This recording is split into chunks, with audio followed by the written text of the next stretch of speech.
Olá, minha amiga, olá, meu amigo do canal Raciocínios Espíritas. Tudo tranquilo? Eu sou o professor Danilo Cruz, sou voluntário aqui do canal Raciocínios Espíritas e trago hoje nossa contribuição semanal no estudo da obra Sabedoria do Evangelho de Carlos Pastorino. Maravilha! Hoje nós continuamos o estudo do Sermão da Montanha, no capítulo 5 de Mateus, e também algumas outras falas que estão insertas nos evangelhos de Marcos e de Lucas. Hoje nós falamos do capítulo O Sal da Terra, também abraçamos o capítulo A Luz do Mundo, e também vamos falar sobre o capítulo A Interpretação da Lei. Pois bem, hoje nós continuamos o estudo do volume 2 dessa obra maravilhosa e vamos então ver o que é que temos de contribuição aí para o nosso crescimento. O capítulo se chama O Sal da Terra, o primeiro, e é baseado no capítulo 5 do Evangelho de Mateus, versículos de 13 a 16, quando Mateus diz assim: Vós sois o sal da terra. Se o sal se tiver tornado insípido, como se poderá restaurar-lhe o sabor? Para nada mais presta, senão para ser jogado fora e pisado pelos homens. Marcos, no seu Evangelho, no capítulo 9, versículo 50, vai dizer assim: O sal é bom, mas se o sal se tiver tornado insípido, com que, a vez de restaurar-lhe o sabor, tende sal em vós mesmos e estai em paz uns com os outros. Já em Lucas, nós vamos ver no Evangelho dele, no capítulo 14, versículos de 34 a 35, quando ele expressa assim: O sal é bom, mas se o sal se tiver tornado insípido, como se poderá restaurar-lhe o sabor? Nem é útil para a terra, nem para o estrume. É jogado fora. Quem tem ouvidos para ouvir, ouça. Então o Pastorino vai falar do cloreto de sódio, que é o sal de cozinha, dizendo que ele possui qualidade de, como agente catalítico, ativar o gosto dos alimentos, trazendo aí um tempero, um condimento, tornando-os mais saborosos. Em si mesmo, o sal não é aceitável, mas se ele for acrescentado na medida certa, ele produz um paladar agradável dos próprios alimentos a que ele é adicionado. Então, além disso, a gente vai ver, Pastorino aponta, que ele tem a propriedade de conservar os alimentos, evitando que eles se deteriorem. Então, são duas qualidades preciosas aí. No entanto, se o sal se tornar insosso, perder o sabor, ele perde ambas as qualidades e para nada mais ele serve. Jesus, então, está comparando os seus discípulos todos, não apenas os apóstolos, porque, na verdade, ele, nesse momento que falava isso, se dirigia à multidão que o ouvia. Ele compara os discípulos ao sal. De per si nada valem, mas com sua presença dão sabor às realidades da vida e conservam os demais cristãos livres da corrupção. Mas, se perderem as qualidades catalisadoras, se tornarão absolutamente inúteis. O discípulo que se une ao Cristo vai influir com a sua própria aura psíquica na elevação espiritual de toda a humanidade, fala Pastorino. Tal como ocorre com o sal nos alimentos, ativa-lhes o paladar, tornando-os mais saborosos e conserva-os na via certa. Basta essa irradiação poderosa para transformar a humanidade, ajudando-a mais do que se lhe atendesse às necessidades materiais, físicas, emocionais ou até mesmo intelectuais, como aponta Pastorino. E ele ainda diz que, mais do que assistência social à saúde, à fome, ao vestido, a humanidade precisa de paz interior, precisa de tranquilização da sua própria aura, da sua egrégora. Isso só é obtido através de radiações espirituais daquele que se tornou o verdadeiro sal da terra com a sua unificação com o Cristo interno. Olha que fala interessante. Pois bem, vamos para o capítulo seguinte, que se chama A Luz do Mundo, do Evangelho de Mateus, capítulo 5, versículos 14 a 16, quando Mateus assim aponta: Vós sois a luz do mundo. Não se pode esconder uma cidade situada sobre um monte. E ninguém acende uma vela e a coloca debaixo de um balde, mas no castiçal. E assim ilumina a todos os que estão na casa. De tal modo, brilhe a vossa luz diante dos homens, que eles vejam vossas boas obras e glorifiquem vosso Pai que está nos céus. No Evangelho de Lucas, no capítulo 11, versículos de 33 a 36, nós lemos assim, está lá escrito, né? Ninguém, depois de acender uma lâmpada, a coloca num subterrâneo, nem debaixo de um balde, mas sobre o castiçal, a fim de que os que entram vejam a luz. A lâmpada do corpo é o olho. Quando o olho é simples, todo o teu corpo é luminoso. Mas quando for doente, todo o teu corpo fica trevoso. Vê, pois, se a luz que há em ti não sejam trevas. Pois se todo o teu corpo for luminoso, sem ter parte alguma em trevas, será inteiramente luminoso, como quando uma lâmpada te iluminar com o seu fulgor. Interessante essa visão, né? E aí Pastorino vai dizer que essa luz tem a finalidade, tanto quanto com o sal, né, de servir aos outros e não a si mesma. Para que a luz vai produzir o seu efeito? A gente percebe que para que aconteça isso, é absolutamente imprescindível que ela seja colocada no alto e não escondida debaixo de um balde, debaixo de um alqueire, de um vaso. Assim não se pode esconder uma cidade construída em cima de um monte. Desse mesmo modo, a luz não pode deixar de ser vista. Ela deve ser utilizada para iluminar. Sem pretensão, sem orgulho, mas também sem falsa modéstia, sem falsa humildade. Essa luz deve iluminar naturalmente por função própria. E Jesus ainda continua: assim brilhem vossas boas obras, de modo a serem vistas pelos homens, embora sem se fazer propaganda delas.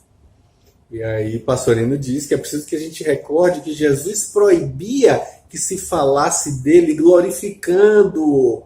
O único a ser louvado é o Pai Celestial. E Lucas ainda traz um adendo: a luz do corpo são os olhos.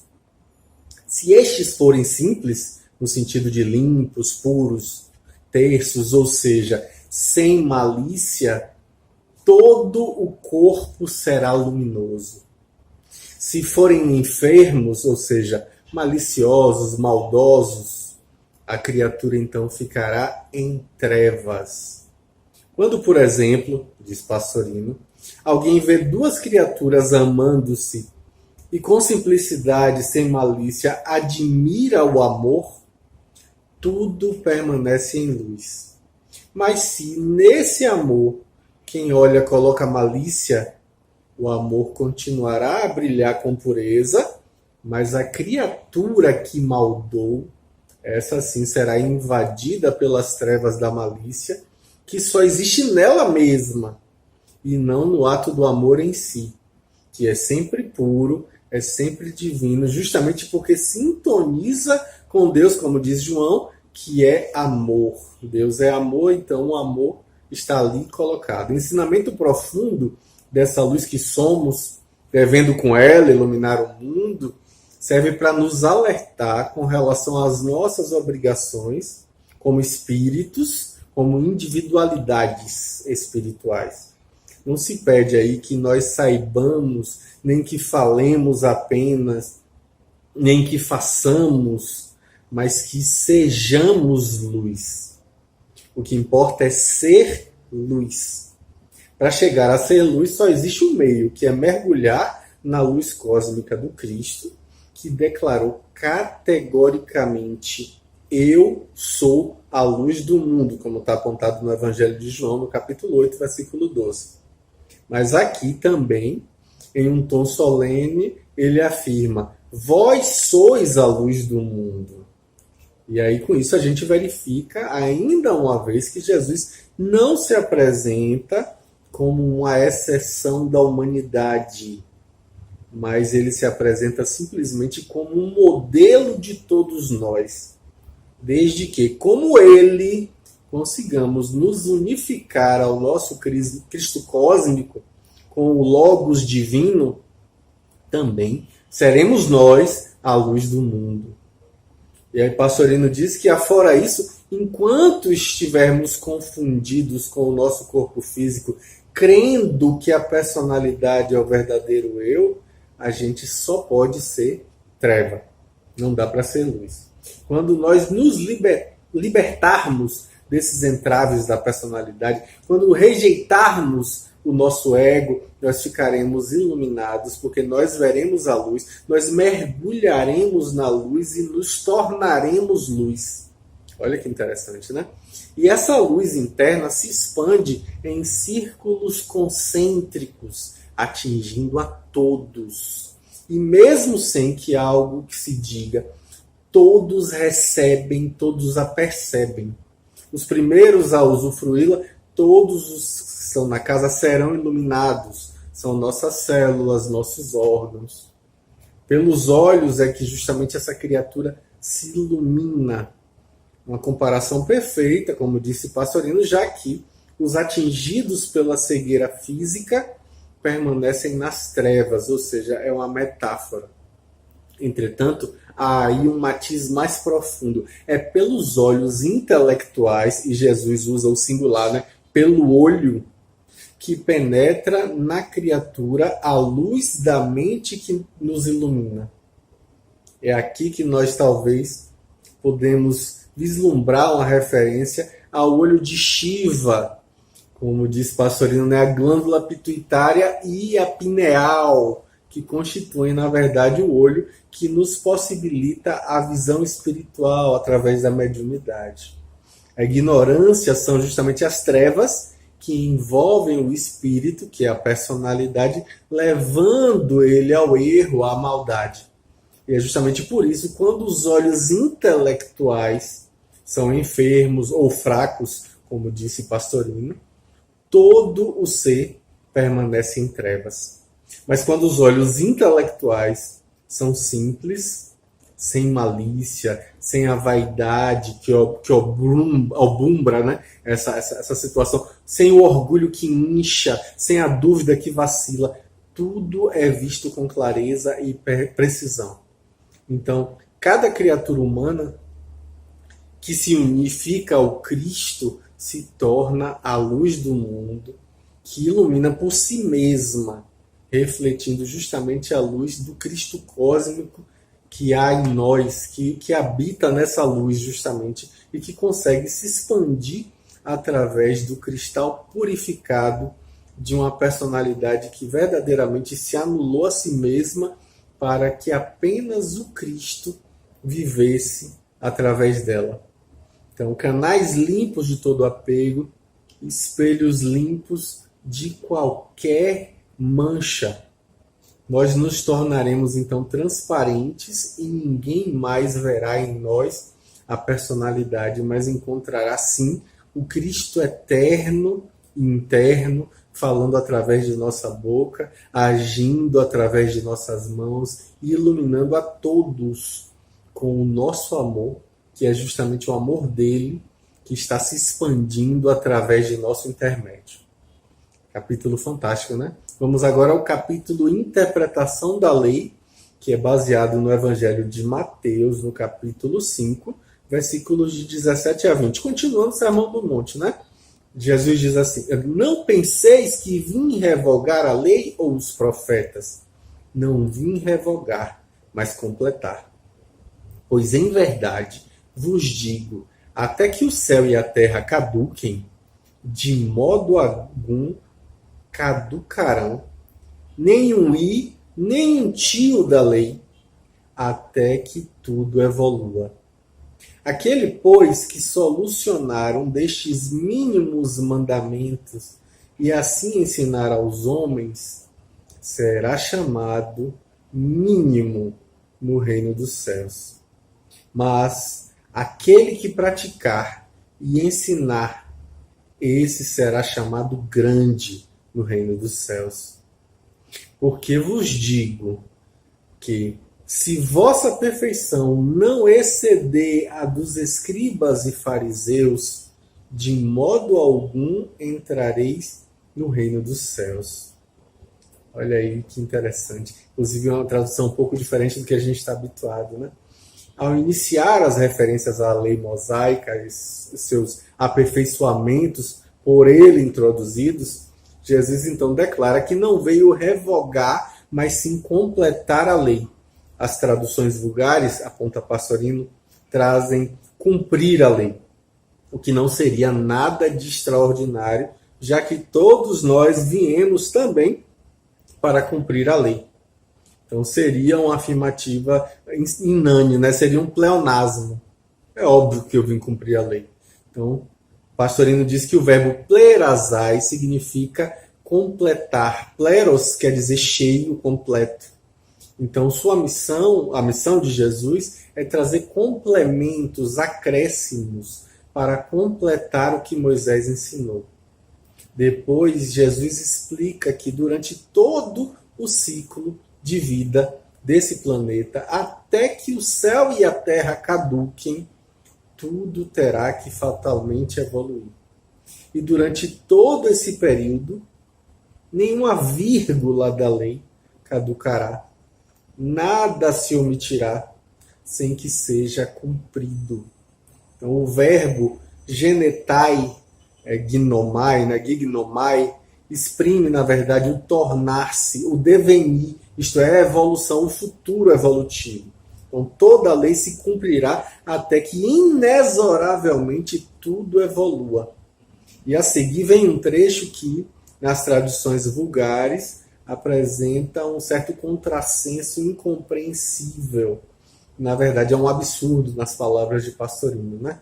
Nós lemos: quem violar um pequeno mandamento e assim ensinar, entrará no reino dos céus, embora seja chamado mínimo. Aí Pastorino pergunta, né? Como poderá penetrar no reino dos céus aquele que violar o mandamento da lei? Ainda mais aí nesse caso com o agravante de ensinar o erro aos outros. Então será igualado nesse caso com o prêmio ao que cumpre a lei? Não dá para pensar isso, né? Não dá para a gente compreender isso. Na verdade, como diz Pastorino, isso é um disparate. Por exemplo, alguém viola um mandamento, mata uma outra pessoa, por exemplo, e ensina os homens a matar, levando-os a fazerem a mesma coisa, a matarem. Ele vai ter o mesmo reino dos céus que aquele que jamais matou ninguém, que jamais matou alguém, melhor dizendo. Bom, em ponto menor, mas a gente percebe o quê? Que ficaria um prêmio, seria um prêmio isso. Não é possível pensar que Deus premiaria. A tradução, na verdade, foi mal feita. No original, a gente vai ver que o verbo usado é interessante, que traz o quê? Tem o significado de soltar, solver, resolver, solucionar, aclarar, explicar. Então, secundariamente, a gente pode traduzir como violar também, mas aí o contexto não permite esse sentido. O que a gente compreende é que justamente aquele que conseguir solucionar ou explicar um dos mandamentos, por mínimo que seja, e assim ensinar aos homens, será premiado com a entrada no reino dos céus, né? Embora, nesse caso aí, ele obtenha um lugar pequenino, um lugar mínimo. Mas aquele que solucionar, compreendendo e explicando, e assim ensinar aos homens, e além disso, acima de tudo, praticar, viver todo o conjunto dos mandamentos, esse sim obterá o ingresso no reino dos céus, e esse sim será chamado grande.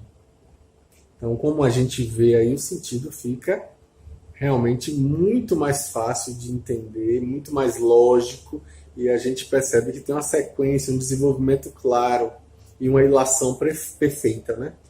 Então, realmente, a lei é ensinada em palavras humanas, e essas palavras humanas jamais conseguirão traduzir os conceitos espirituais plenos. O ensino, como diz Pastorino, é esotérico, ou seja, é indispensável que seja encontrada a solução do verdadeiro sentido profundo, o sentido oculto, o sentido místico, o sentido espiritual, para que se compreenda o alcance real desse ensinamento, sem o que, obviamente, aparecerá somente uma casca externa e seca de uma linguagem fria, de uma linguagem material, que só serve, na verdade, para dirigir os atos exteriores do comportamento da personalidade. Não é o objetivo do Cristo. Então, Pastorino diz que, entretanto, irá servindo para preparar as personalidades, fazendo com que elas aos poucos vão amadurecendo até atingirem o grau de capacidade indispensável, justamente para conseguirmos uma compreensão profunda. Quando isso acontecer, uma vez maduro o espírito, ele vai começar a compreender, através do véu da letra, o espírito verdadeiro que estava oculto ali. E Paulo acena isso na sua segunda carta aos Coríntios, no capítulo 3, versículos de 14 a 17, quando ele diz: mas suas mentes foram endurecidas, pois até o dia de hoje, na leitura do Antigo Testamento, permanece o mesmo véu, não lhes sendo revelado que em Cristo é ele tirado. Contudo, até o dia de hoje, sempre que leem Moisés, está colocado um véu sobre o coração, que na verdade é a mente deles. Todas as vezes, porém, que algum deles se converter, ou seja, se unir ao Senhor, o véu lhe é tirado. Ora, o Senhor é o Espírito, e onde há o Espírito do Senhor, aí há liberdade. Ele ainda nos dá esse trecho com absoluta clareza, sem enganos, né? E o pensamento de Jesus em relação à leitura e à interpretação dos preceitos da lei. Então, de pouco adianta entender esses trechos à letra, ao pé da letra, admitir-lhe a eficiência, obedecer-lhes exteriormente, mecanicamente. É preciso, na verdade, solucionar os enigmas que se ocultam por trás das palavras. E quem consegue fazer isso, embora seja numa parte mínima, ali vai conseguir também uma aproximação do encontro com o Cristo interno. Ainda que leve, ainda que passageiro, mas já vai experimentando gradativamente as delícias do reino espiritual, o reino dos céus, na paz interior. Aí Pastorino diz que é verdade que permanece apenas nos primeiros degraus da evolução espiritual. Mas se tiver merecimento de ensinar o pouco que compreende às outras criaturas, já se terá tornado um pequeno foco de luz para o mundo. Olha, ser luz no mundo, né? E assim vai alcançar o reino. Sim, porque embora fraca, como diz Pastorino, é sempre luz.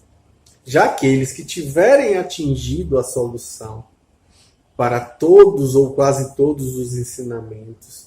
Os que souberem interpretar esses ensinamentos à luz crística e os que penetrarem o sentido profundo e, além de tudo, que viverem isso e ainda assim ensinarem aos homens, principalmente com seus exemplos, ajudando eles a penetrar no segredo das palavras do livro sagrado, eles serão chamados grandes no reino espiritual. Eles terão obtido a unificação com o Cristo, que é, na verdade, a única chave para a legítima interpretação.